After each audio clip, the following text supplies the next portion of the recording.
This video is brought to you by Atlas VPN. Hey number ones, today we're going to have a great time. Well, actually, to be more specific, you are going to have a great time. I'm going to have a great waste of time, because what we're going to do is we're going to check TikTok and see what sort of historical education we have got there. So perhaps, things have changed over the years, because last time I used TikTok to try and see what sort of historical education I could get, I ran into the likes of this. Like literally, it's not like I'm trying to hate on TikTok, but simply I'm just hating on TikTok, because if people were to ask me, could you please describe TikTok, but you can only use one word, I would say torture. It's simply that I'm 41. So this app wasn't designed for the likes of me. You know what it is, it's the attention span, constant hyperstimulation, a jingling of keys trying to keep people from scrolling, sort of rapid speech mess. Don't scroll away, this is me, this is them, look, it's getting, Minecraft, look at this, ha ha ha ha ha, this is really funny, when I say something really funny at the end, don't... The first TikTok that we found actually has to do with medieval history, so it's going to be great. Before we do that though, I'd like to say that I already know that in the comments there will be people saying, oh, it's a Chinese spy app, and then other people would be like, no, it's not a Chinese spy app. I'd like to ask you, what do you think? Is it a Chinese spy app? Is it not a Chinese spy app? Have you ever wondered why medieval castles often had narrow spiraling staircases? The reason for this is quite practical, and once you know, you realize it makes perfect sense. Let's see.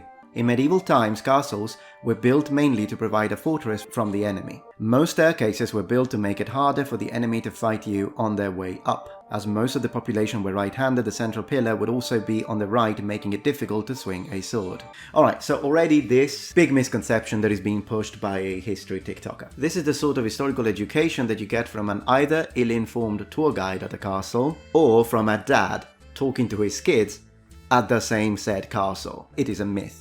Now, we do find it on like Hotskson 2015 publication, on occasional documentaries, and it's definitely repeated over and over on all sorts of articles. But just because something is repeated, it doesn't mean that it's true. So if we want to go and look at the actual origins of this situation, the earliest citation or quote of someone actually saying this is from 1902.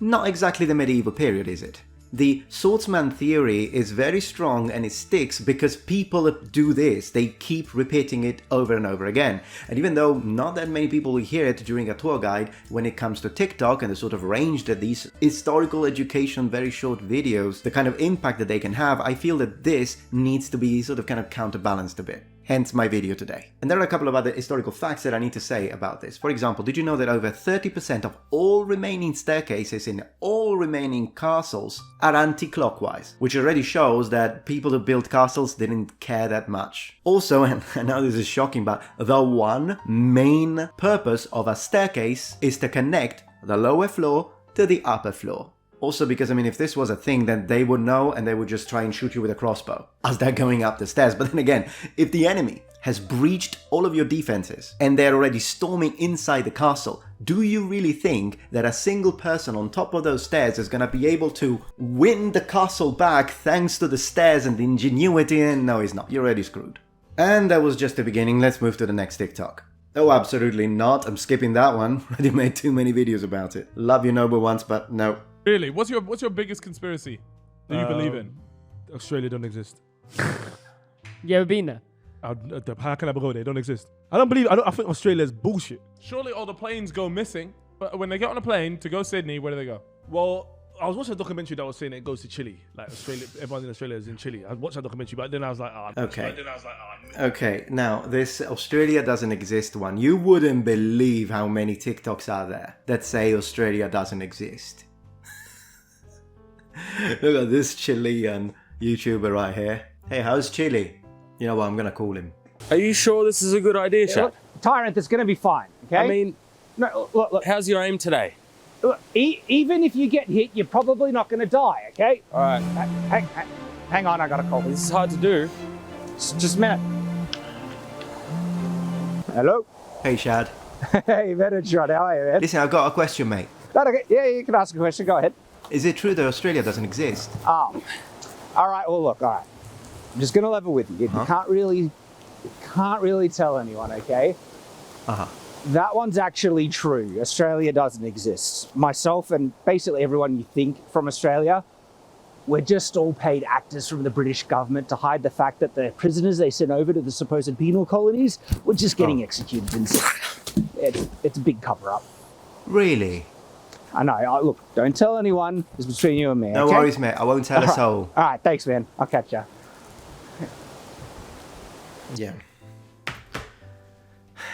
Sorry, Shad. You know I'm all about telling the truth. What's the difference between a longsword and a katana? Katana is designed primarily for slashing and is incredibly light. The longsword is, well, longer but much heavier. Okay, so already here there is the first problem. The katana is not super light and the longsword is not a lot heavier. They're actually very similar in weight, with the katana usually weighing a bit less, but they are both light weapons. The katana is typically wielded with a single hand edge down, whereas the longsword... The katana is wielded with two hands typically. You can use it single-handed, but it's a two-handed sword. Completely wrong. The longsword is held with both hands edge up. Okay, wait a second.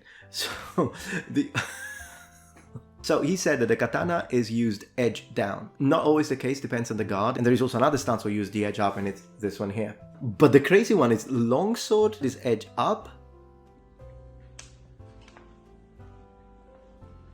Joya? See? A longsword's used edge up. Both sides are edged. Thank you. What?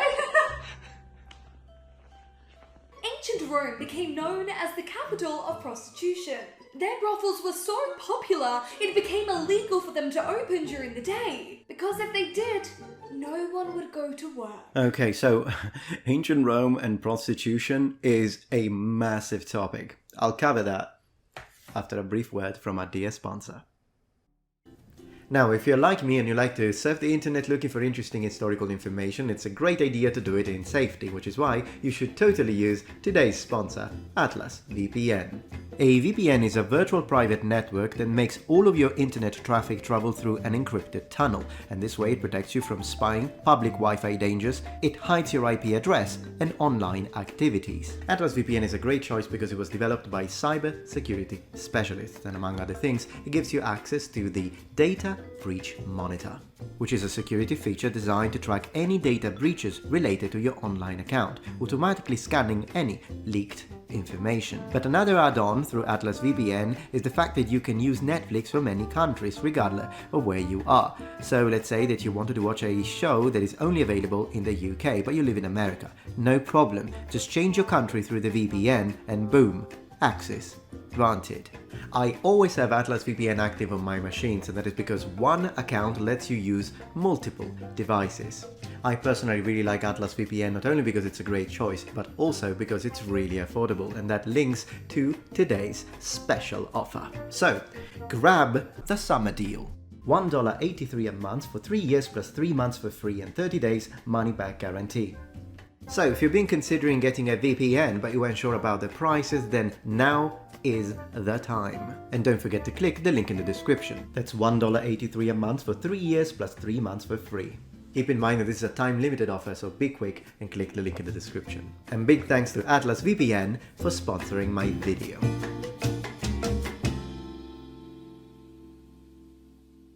Alright, welcome back. So when it comes to this specific creator, I've only watched this TikTok of hers, and therefore I can't really speak for her historical accuracy for the rest of her content. But this TikTok does help me to illustrate another problem that you have with the platform and historical accuracy. In other words, the short-timed format. Now in that day and age, I understand you're not limited to the 60 seconds content and you can upload 3-minute long, 10-minute long, but apart from the fact that I don't know if the algorithm is actually supporting creators that push long content, but in this case, once again, we are going back to the jingling of keys, she has to only dedicate a few seconds per topic so that people won't scroll away. And that is very detrimental when it comes to historical education, because a topic as complex as prostitution in ancient Rome is not something you can say in a few seconds and hope to not misinform. So the problem in this case is not necessarily a lack of research, it's the fact that it's too short. So is it true that prostitution was very popular in ancient Rome? Absolutely. Is it true that if they didn't make it illegal, people just wouldn't go to work?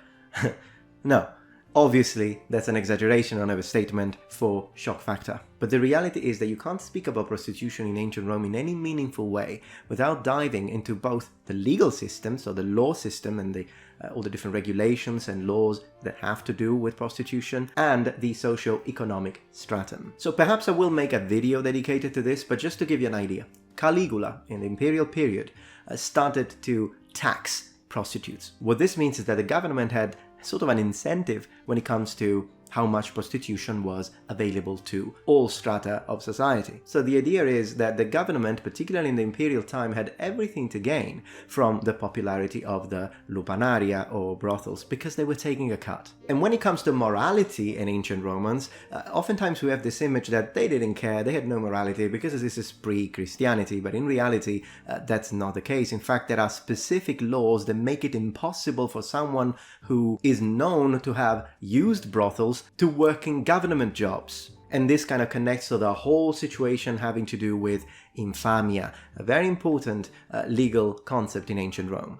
And we find quite a lot of information about this in the so-called Tabula Heraclensis, but if you want I can make a dedicated video, let me know in the comments below. Oh yeah, I know this guy, he's actually quite good, you should totally follow him. Hello. Well, Netflix did it again. Oh yeah. Do y'all know who that is? I know what you're probably thinking. Oh, thank God. Is she black? Yes, she is. Beautifully put. Which is something that all of us know. Because of grammar. But I see that this here has ruffled some feathers. Yeah. Y'all been lied to just like we was lied to. We were. Don't be upset. Embrace the knowledge. Embrace these facts. We're not the monsters that they tried to make y'all think we were. No one ever told me that black people were, like, literally never in my entire life, but whatever. Yeah, so as you can see, of course, it's going to be a breeding ground for all sorts of propaganda and politically motivated and politically charged information from all sides of the spectrum, of course. This is another problem here when it comes to teaching history. And she's got quite a few other videos like that, but I think one is enough. Okay, next one is about the Romans. Let's see. So this is called Lorica segmentata. It is very iconic. If you've ever seen any kind of Roman media, comic books, video games, TV shows, they always depict this. In actuality, it probably only saw about 100 years worth of service. Now that... Okay, so first of all, this looks to be some kind of old footage and reposted. Just because someone is reenacting, that doesn't make them an historian. Now, given I'm not a historian either, keep in mind that it's always good to double check what other people say. So in this case, he said that this Lorica segmentata, his Latin is not great, but then again, it's fine. I'm just going to tell you, in case you are interested, I'm not really criticizing him for not knowing a phonemic vowel length in Latin, because he's clearly not trained. That's absolutely okay, so that's not what I'm debunking. But just for those of you who are interested, it's Lorica segmentata. I've just marked the long vowels here. But that's a little nitpick and it's not even the problem. He says that the Lorica segmentata saw about 100 years of service. Now this is what we used to think is kind of the old school idea, but in our day and age the newly found consensus based on new evidence is the fact that Lorica segmentata was used for actually about 300 years. Sort of very height of the Roman Empire, they were looking almost like armoured knights that you might see in the medieval period, covered top to bottom. Yeah, I don't really think Romans ever looked anything like medieval knights, but whatever, this is just me nitpicking. Let's find another one. So you're wearing Lorica hamata chainmail, which is also very good. You'll bruise more easily, but it's still pretty good at stopping a penetrating wound. You've also quite rusty. Well, that's another interesting thing. You get a better deal there because... yeah, it is quite rusty, actually. That's a problem. It wouldn't have been. And in a second, he will show his gladius as well. And it will be covered in rust. It's a little bit of a problem with some reenactment that people don't really do much of the maintenance they should. But check this out. He just said Lorica hamata was pretty good against penetration. Check this other video out. Chainmail. Absolutely. This is called Lorica hamata, and it's exactly that. It's chainmail, or mail, as it would come to be known. So it was really good armour and really did the job. It's great against slashing attacks, not so great against piercing attacks. So from a spear, a javelin, an arrow point, it might go through one of these holes. Okay, so as you can see already, two different TikToks on Lorica hamata or mail, and they tell us two completely different things from two reenactors. One is saying it's great against piercing. This person saying it's not so good against piercing, particularly against spears. Classical authors tell us this specifically. They talk about mail and they say that it's really difficult to penetrate, and they give an example specifically about a cavalryman who tries to spear someone from horseback who is wearing mail multiple times and the tip doesn't go through. So when it comes to penetration and mail, it did work, so I would agree with what the first reenactor said, but then again he said you would bruise more easily, and we do think that most likely the Romans were not wearing it just on top of a tunic, but most likely they were wearing it on top of what is called a subarmalis, which is a modern Latin term to indicate something that perhaps the Romans called thoracomachus, which was a padded undergarment. And I also believe it's nice to say that both these terms, lorica segmentata and lorica hamata, are not period. The Romans called the first one, no idea, some people speculate laminata, maybe, because we know that they did refer to the plates as laminae, but the Romans did call lorica hamata Gallica because it was a Gallic invention. Anyways, these two TikToks are not as bad as the first one because that one was completely misinforming, but it's the method that I don't particularly like, of people just taking someone else's work and use it when they don't know what they're talking about. Let's check another one. Okay, proof vampires may have existed.